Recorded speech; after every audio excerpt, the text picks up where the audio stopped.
오늘 함께 묵상할 하나님의 말씀 골로새서 1장 19절부터 20절까지입니다. 그는 몸인 교회의 머리시라. 그가 근본이시요 죽은 자들 가운데서 먼저 나신 이시니 이는 친히 만물의 으뜸이 되려 하심이요 아버지께서는 모든 충만으로 예수 안에 거하게 하시고 그의 십자가의 피로 화평을 이루사 만물 곧 땅에 있는 것들이나 하늘에 있는 것들이 그로 말미암아 자기와 화목하게 되기를 기뻐하심이라. 아멘. 눈으로 볼 수 없는 하나님을 볼 수 있게 하기 위하여 하나님의 형상으로 이 땅에 오신 예수님, 지난 한 주 동안 여러분 보셨나요? 말씀을 통하여 날마다 하나님의 형상을 느끼면서 살아가는 소감은 어떠하셨습니까? 정말 하나님이 계실까? 반신반의하던 상태에서 말씀을 통하여 하나님을 느끼게 되는 그 순간, 하나님을 조금만 더 느낄 수 있다면, 하나님을 조금만 더 느낄 수 있다면 하고 아쉬워하던 상태에서 하나님을 조금 더 분명하게 느낄 수 있다면, 이렇게 점점 더 믿음의 세계로 들어가서 생활하려고 하는 우리를 위하여 하나님께서는 이 소중하고 귀한 성경 말씀을 주셨습니다. 이 성경 말씀이 우리 곁에 있음에 얼마나 감사한지요. 오늘은 우리에게 주신 성경 말씀 중에서 골로새서 1장 18절부터 20절까지 말씀을 가지고 살펴보면서 하나님의 은혜를 나누려고 합니다. 독생자 예수님을 보내셔서 우리의 죄를 용서하여 주신 하나님, 그리고 우리 죄를 용서하여 하나님의 백성이 되게 하시려고 낮고 천한 모습으로 이 땅에 사람으로 오신 예수님, 그 예수님을 더욱 분명하게 알아서 하나님께 감사하는 성도가 되게 하려고 혼신의 힘을 기울였던 사도 바울, 우리를 향한 하나님의 사랑과 사도 바울의 그 열정이 있었기 때문에 오늘 우리는 이 자리에 앉아서 하나님을 예배하고 있는 줄 믿습니다. 하나님께서 우리를 당신의 백성 되게 하시려고 이 땅에 사람으로 보내신 아들 예수님을 살펴보면서 하나님의 은혜를 나눌 때 우리 가운데 하나님을 향한 감사가 넘쳐나게 되기를 간절히 소원합니다. 우리가 함께 읽은 본문은 우리 눈에 보이지 않는 하나님을 느끼고 또 볼 수 있게 해 주시기 위하여 하나님의 형상으로 오신 예수님과 교회의 관계가 어떠한지 설명해 주고 있습니다. 16절부터 17절까지 지난주에 우리가 살펴보았던 말씀은 예수님과 만물의 관계를 설명해 주고 있다고 했었는데요. 그것과 비교가 됩니다. 그 예수님과 만물의 관계를 지난주에 살펴보았다면 이번 주에는 교회와 예수님의 관계를 살펴보면서 하나님이 주시는 은혜를 나누려고 합니다. 18절은 교회와 예수님의 관계를 명제로 소개해 주고 있고요. 19절부터 20절은 교회와 예수님의 관계가 그렇게 된 이유를 밝혀주고 있습니다. 왜 그렇게 됐는가 하니까 하고서 이유를 밝혀주고 있습니다. 차례대로 살펴보면서 하나님의 은혜를 나누는 동안 이런 아들을 우리에게 보내주신 하나님을 묵상하면서 정말 하나님께 감사드릴 마음이 생기는지 확인해 보기를 기대합니다. 사도 바울은 먼저 하나님이 보내신 예수님을 교회와 연관지어 어떻게 소개하였나요?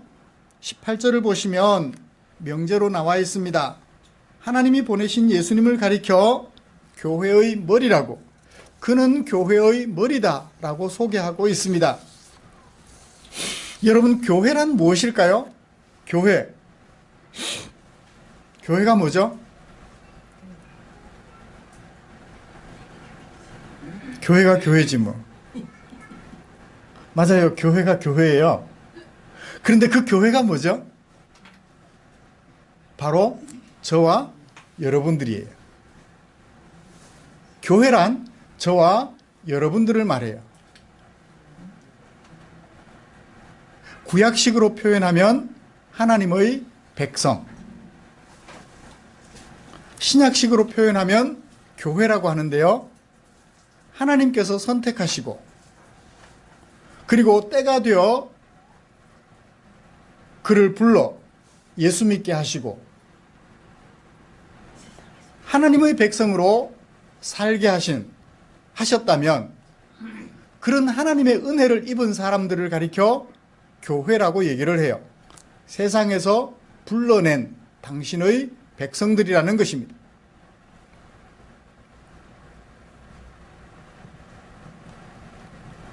교회가 따로 있지 않아요. 내가 곧 교회이며 예수님을 믿어 하나님을 아버지라고 부르는 여러분들이 교회인 것입니다. 그렇다면 머리라는 단어는 어떤 의미를 가지고 있을까요? 머리라는 말은 분명히 그 속에 무슨 뜻이 감춰져 있을 것 같아요.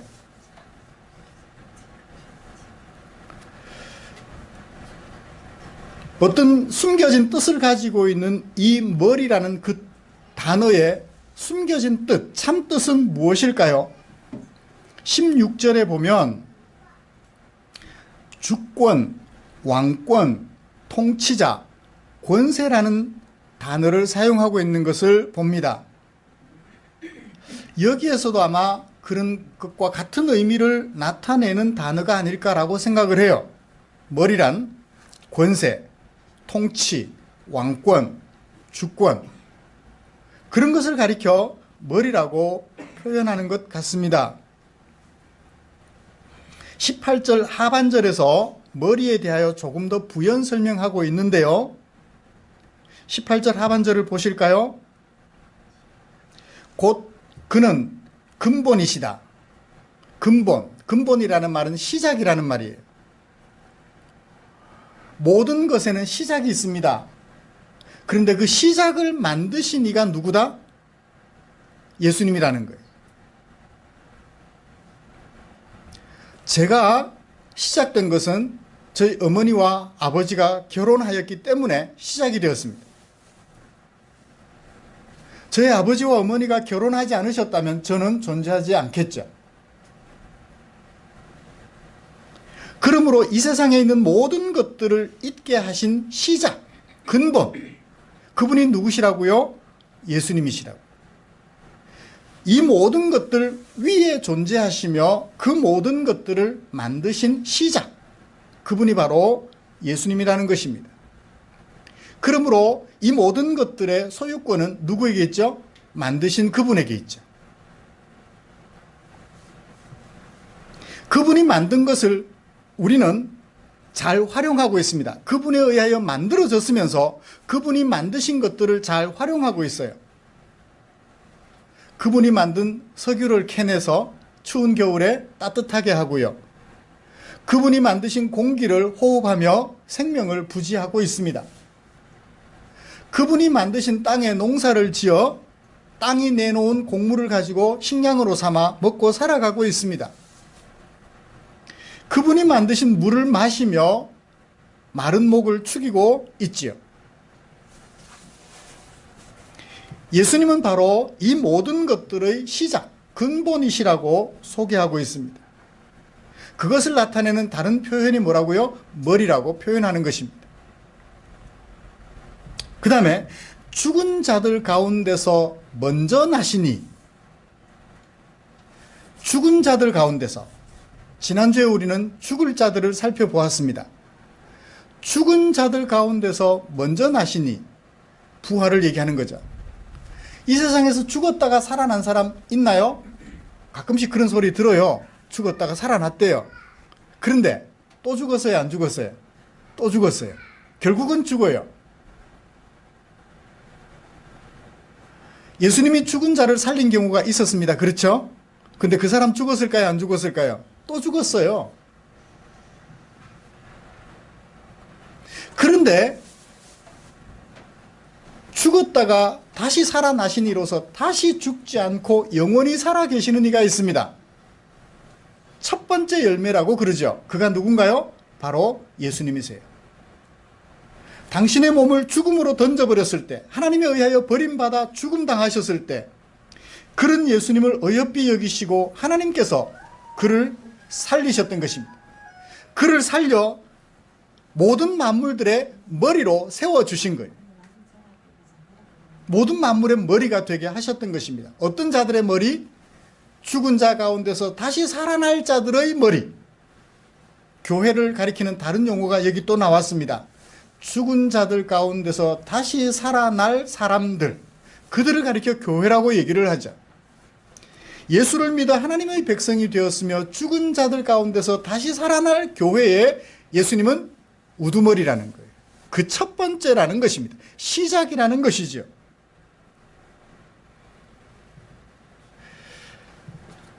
단지 그렇게 존재하기만 할까요? 머리로? 실제로 머리가 되시지요. 머리라는 말이 가지고 있는 의미를 조금 더 생각해 보겠습니다. 어제 제 페이스북에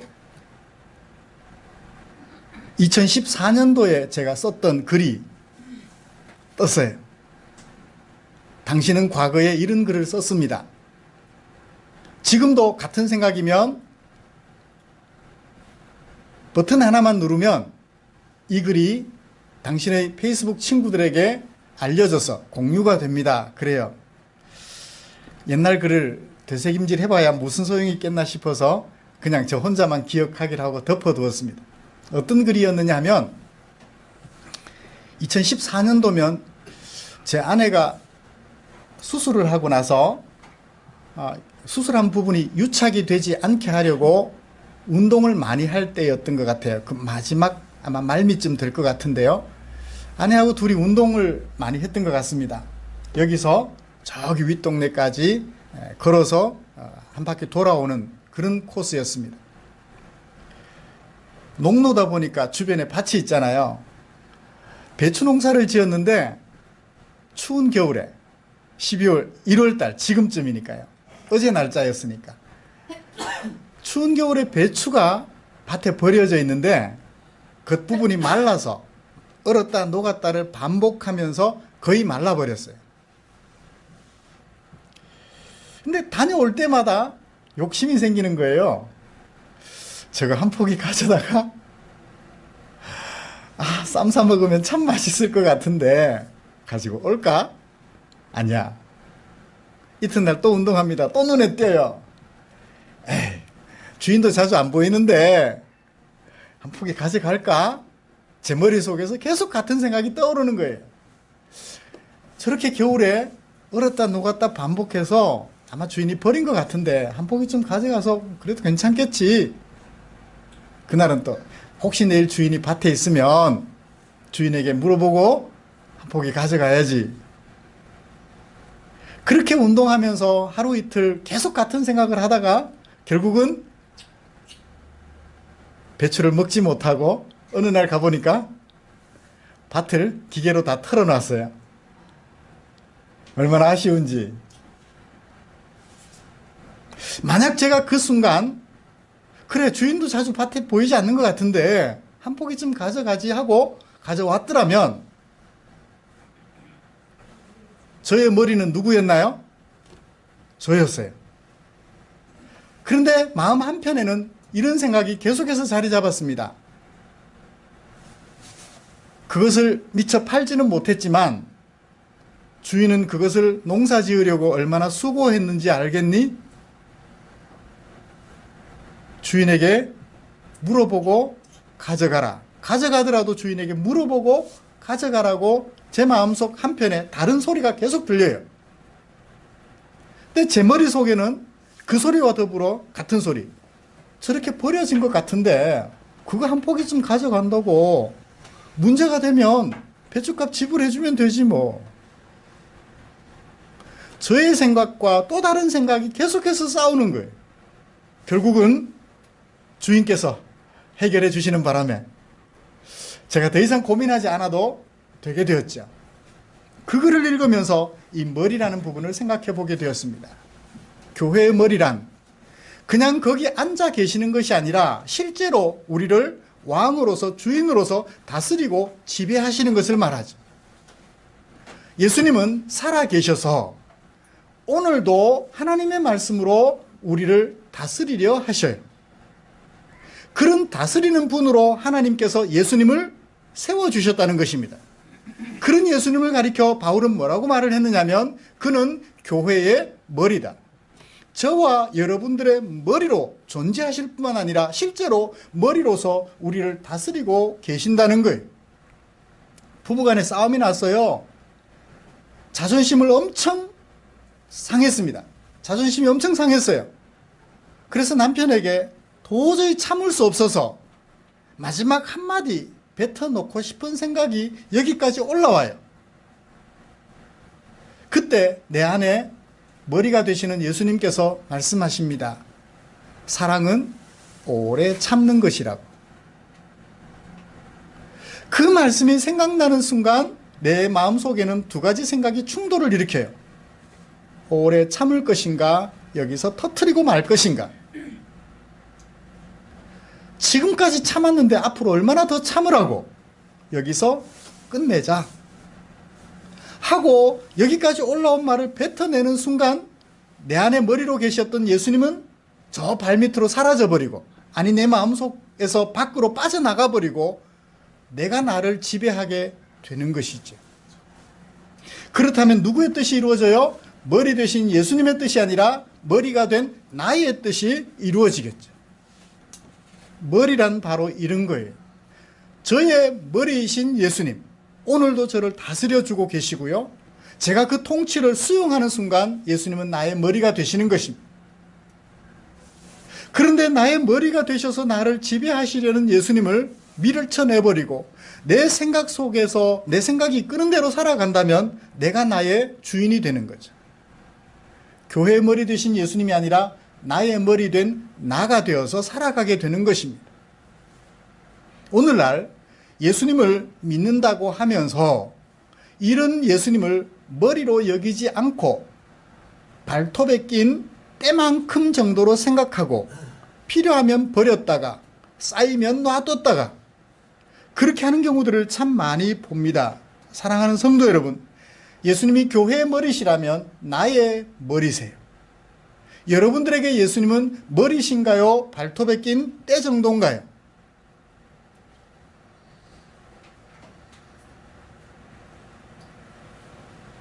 이것을 마음속 깊이 새겨보시기를 바랍니다. 내가 예수님을 믿는다면서 예수님을 어느 정도로 생각하고 있는지 깊이 생각해 보자는 거죠.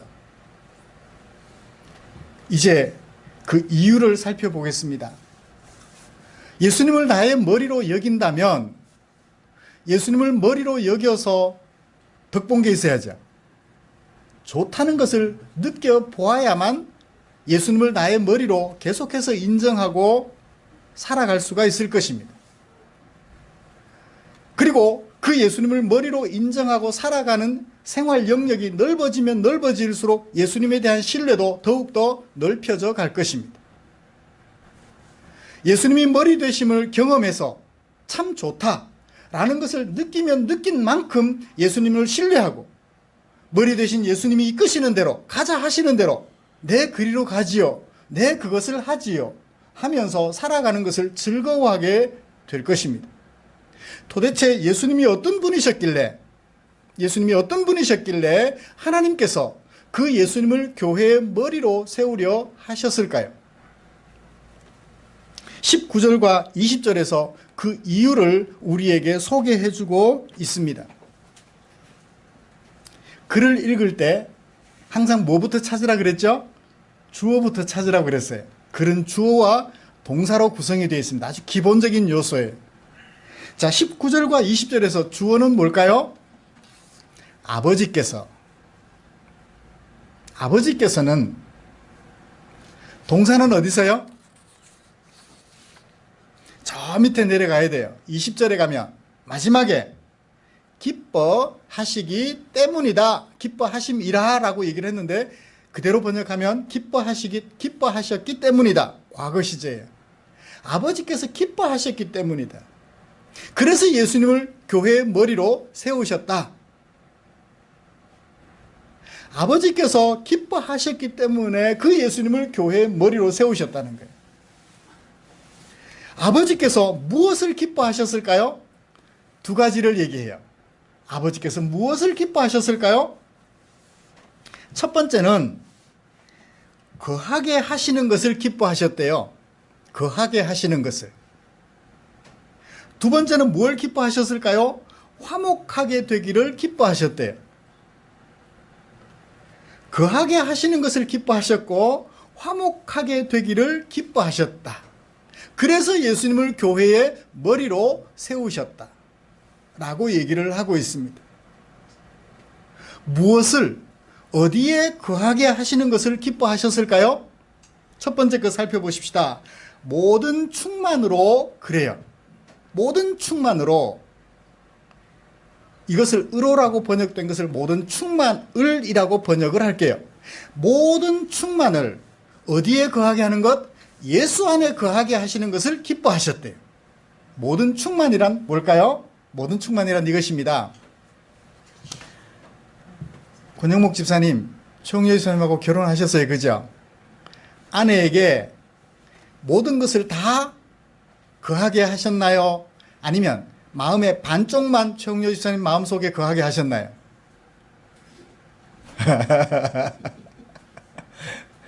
전부를 거하게 하셨죠. 최홍렬 집사님 거꾸로 권영목 집사님에게 반만 마음을 주어서 거하게 한 것이 아니라 전부 다 줘서 거하게 했어요. 올해로 30년 되었나요? 결혼 30주년? 올해 이제 30주년. 네. 30년 동안 내 마음 전부를 남편에게, 아내에게 주어 거하고 있는 거예요.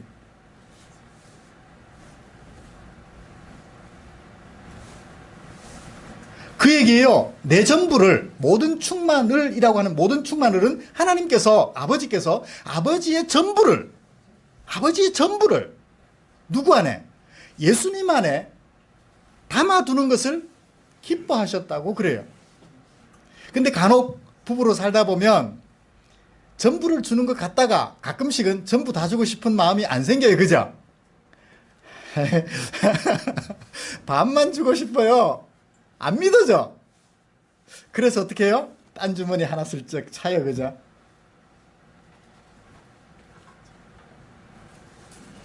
그래서 부부는 일심동체라 하지만 가끔씩은 남남처럼 느껴질 때가 있지요. 그런데 아버지와 예수님은요, 자신의 전부를 예수님에게 항상 맡겨놓으셔요. 예수님 안에 완전히 거하게 하시는 것을 기뻐하셨어요. 그래서 하나님과 예수님은 일체라, 삼위일체라 그러는 것입니다. 언제나 믿음직스러워 당신의 전부를 예수님 안에 온전히 거하게 하여 예수님을 보면 누구를 보는 것처럼? 하나님을 보는 것처럼. 그래서 예수님을 하나님의 형상이라고 말씀하시기에 주저하지 않으셨던 아버지의 마음을 여기 담아놓고 있습니다. 아버지께서 너무너무 기뻐하셨기 때문에 예수님을 교회의 머리로 세우셨어요. 왜요? 당신의 마음, 당신의 모든 것 전부를 예수님 안에 거하게 하시는 것을 기뻐하셨기 때문에, 그만큼 예수님이 하나님에게 믿음직스러우셨다는 얘기죠. 내가 교회의 머리로 서고 싶은데 내가 아니라 예수를 교회의 머리로 세워도 문제가 없겠다는 것을 확실히 믿으셨던 것이죠. 그렇기 때문에 예수님을 교회의 머리로 세우시고, 바울은 그런 아버지의 계획을 따라서 그는 교회의 머리라고 명제로 얘기를 한 것입니다. 하나님께서 그렇게 믿음직스러워 하셨던 예수님, 그분이 바로 우리의 머리가 되세요. 어떠세요? 이런 예수님을 하나님께서 우리의 머리로 세워주신 것 감사한가요? 얼마나 감사한지요. 그 예수님을 생각하면 할수록 그런 예수님을 아버지께서 신뢰하시고 그 예수님에게 당신의 전부를 거하게 하셔서 우리의 머리로 세워지셨으니, 예수님이 우리의 머리라면 누가 우리의 머리? 하나님도 우리의 머리시. 얼마나 감사한지요. 예수님을 알면 알수록 우리의 머리가 되신 예수님을 우리의 머리로 세워주신 하나님께 감사할 수밖에 없게 되는 것 같아요. 그 두 번째 것을 살펴볼까요? 20절입니다. 자, 화목하려면 누가 존재해야 돼요? 뭐가 존재해야 돼요? 상대가 존재해야 되죠. 너와 내가 존재해야 화목이 가능해요. 나 혼자 있으면 화목할 필요가 있어요, 없어요? 나 혼자 있으면 화목할 필요가 없죠. 너와 나 둘이 있어야만 화목이 필요하게 됩니다. 자, 그리고 화목하게 되어야 한다면 화목하게 되기 전에 뭐가 있었다는 얘기예요? 갈등이 있었다는 얘기죠. 갈등이 있었어요. 그러면 누구와 누구 사이에 갈등이 있었는데 그 누구와 누구 사이가 화목되기를 아버지께서 기뻐하셨을까요? 누구와 화목되기를? 자기와 화목되기를. 자기는 누구? 주어가 아버지였으니까 자기는 누구? 아버지겠죠. 아버지와 화목되기를 기뻐하셨기 때문에 예수님을 교회의 머리로 세우셨다는 거예요. 그러면 자기와 누구가 화목되기를? 그 앞에 나오네요. 만물, 곧 땅에 있는 것들이나 하늘에 있는 것들, 그것들과 하나님이 화목하게 되기를 기뻐하셨기 때문에 하나님께서 예수님을 교회의 머리로 세우셨다는 것입니다. 그러면 만물 곧 땅에 있는 것들이나 하늘에 있는 것들이라고 말한 것은 어디로 제한돼요? 교회의 머리니까 교회로 제한될 수 있겠죠. 원래는 교회로 부름받은 우리가 원래는 하나님과 갈등 관계에 있었어요. 하나님과 원수 관계에 있었어요. 그랬는데 하나님께서 우리를 불러 우리와 하나님 사이에 화목하게 되기를 기뻐하셨던 거예요. 무엇을 통해서 화목하게 될 수 있을까요? 20절 상반절. 그의 십자가의 피로 화평을 이루셔서. 그의 십자가의 피로 화평을 이루셔서. 우리가 조금 전에 하나님과 원수가 되어 있었다 했습니다. 갈등 관계에 있었다고 했습니다. 왜 그렇게 갈등 관계가 되었을까요? 우리의 죄 때문이었어요. 우리의 죄 때문에 하나님과 우리 사이에 원수 관계, 갈등 관계가 조성이 되어 있었어요. 분명히 두 사람이 부부로 결혼을 했는데 어느 한 사람이 어느 한 사람을 속이기 시작하면 두 사람 사이에는 갈등이 생겨납니다. 그 갈등의 골이 깊어지면서 함께 살기 어렵게 돼요. 그것을 극복하고 화목하게 되려면 화평을 이루어야 합니다. 어떻게 하면 화평을 이룰 수 있을까요? 인간 사이에 일어나는 문제는 양보하고 진실을 고백하고 뉘우치고 그리고 다시 그렇게 하지 않겠다라고 결심하는 과정들을 통하여 화평을 이룰 수 있습니다. 그런데 하나님과 우리 사이에는 죄로 인하여 원수가 된 하나님과 우리 사이에는 그렇게 마음을 새롭게 다잡는다고 될 수 있는 게 아니에요. 내가 피해를 입혔으면 그 피해를 입힌 것에 대하여 보상을 해주면 원수 관계가 다시 화평을 이루어 화목할 수 있는 관계로 바뀔 수 있습니다. 그런데 하나님과 우리 사이에는 죄라는 것이 있어서 그 죄가 하나님과 우리 사이를 화평하게 할 길이 없어요. 왜요? 죄의 결과는 사망이기 때문에 그래요. 하나님은 공의로운 분이셔서 죄를 도무지 용서하실 수 없는 분이세요. 그래서 어떻게 해요? 죄의 결과는 죽음뿐이었어요. 죽음만 기다리고 살아가는 우리를 위하여 죄 없으신 예수님을 보내시고 죽어야 하는 우리를 대표하여 대신 죽게 하셨던 것입니다. 그래서 그걸 뭐라고 표현하느냐면 그의 십자가의 피로 화평을 이루셔서 자기와 우리 사이를 화목하게 하기를 기뻐하셨기 때문에 그래서 예수님이 십자가의 피를 흘려 죽으셨기 때문에 그런 예수님을 교회의 머리로 죽은 자 가운데서 다시 살려 교회의 머리로 세워주셨다는 것입니다. 사랑하는 성도 여러분, 이 세상에는 하나님과 우리 사이를 화목하게 하여 구원 얻게 하겠다고 말하는 사람들이 여러 사람들이 있습니다. 내가 가르치는 대로 따라하면 하나님과 너 사이가 회복이 되어 구원 얻을 수 있다. 천당 갈 수 있다. 천국 갈 수 있다. 이런 얘기들을 해요. 그런데요, 그들은 자기들 죄 때문에 죽고 마는 것입니다. 누구도 하나님과 우리 사이를 화목하게 해줄 수가 없어요. 화평을 이루어 화목하게 해줄 수가 없습니다. 무엇이 없이는? 자기 피 흘림이 없이는. 근데 그분들이 우리를 위해서 피 흘려주셨나요? 아닙니다. 자기는 자기 때문에 죽은 거예요. 그런데 우리 예수님은 성령으로 잉태되시고 동정녀에게 탄생되심으로 죄 없는 모습임을 우리에게 보여주셨고, 마침내 십자가에 못 박혀 피를 흘려 죽으심으로 우리와 하나님 사이를 화목하게 할 수 있는, 화평을 이룰 수 있는 근거가 되어주셨던 것입니다. 그런 예수님을 하나님은 살리셔서 오늘 교회의 머리로 세워주시고 우리와 함께 하나님이 기뻐하시는 온전한 교회로 세워가기를 원하셨던 거예요. 그래서 우리의 머리로 세워주셨던 것입니다. 자신의 목숨을 바쳐 너를 살리는 이 하나님의 일을 하는 데 있어서 누구도 따를 수 없는 역할을 예수님께서 감당하셨거든. 그런 예수님을 교회의 머리로 세우셔서 우리에게 표본으로 삼아주셨습니다. 너도 너 아닌 다른 사람들을 위하여 네 목숨을 바쳐서 뭐하라? 사랑하라. 누구를 본받아? 예수님을 본받아. 예수님, 머리 되신 예수님이 가르쳐 주시는 대로 너 몸을 희생하여서 너 아닌 다른 사람을 살리는 일에 매진하며 살아가라. 그 예수님이 우리를 살리는 근원이 되신 동시에 우리의 삶을 가르쳐주는 본보기가 되게 하셔서 우리의 머리로 세워주셨던 것입니다. 말씀을 마치겠습니다. 사랑하는 성도 여러분, 이런 아들을 우리의 머리로 세워주신 하나님이 감사한가요? 바울은 골로새 교회 성도들을 섬기면서 두 가지 양육 목표를 가지고 있다고 했습니다. 하나는 그들의 기본 지식에 하나님 아는 것이 풍성하기를 위하여 내 온몸을 불사르겠다고 얘기를 했습니다. 그래서 어떻게 하면 하나님을 더 깊이 알아갈 수 있을지 도와주려고 애를 썼어요. 두 번째는 그 하나님을 알 뿐만 아니라 하나님 아버지께 감사하는 성도들이 되게 하려고 내 온몸을 불사르겠다고 얘기를 했습니다. 오늘도 바울은 골로새 성도들에게 아들을 소개하여 아들을 보내신 하나님께 감사하며 살게 해주려고 이렇게 심혈을 기울여 골로새 성도들을 섬기고 있었습니다.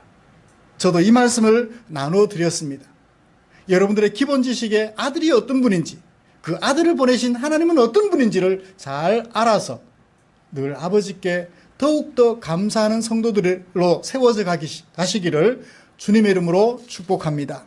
기도하겠습니다. 하나님 아버지, 고맙습니다. 우리를 향한 당신의 사랑 마음에 새겨보았습니다. 자신의 목숨을 바쳐 하나님과 우리 사이에 화평을 이루사 화목하게 하기를 기뻐하시는 아버지의 뜻을 조차 사람으로 오셨던 예수님, 그런 예수님을 보내시기로 작정하시고 실제로 우리에게 보내주신 하나님 아버지, 고맙습니다. 감사합니다. 그렇게 십자가에 피를 흘려 죽으신 예수님을 다시 살리셔서 우리의 머리로 세워주시고 우리를 다스려 하나님과 화목한 상태로 계속하여 살아가게 하신 아버지 하나님을 알게 되었습니다. 고맙습니다.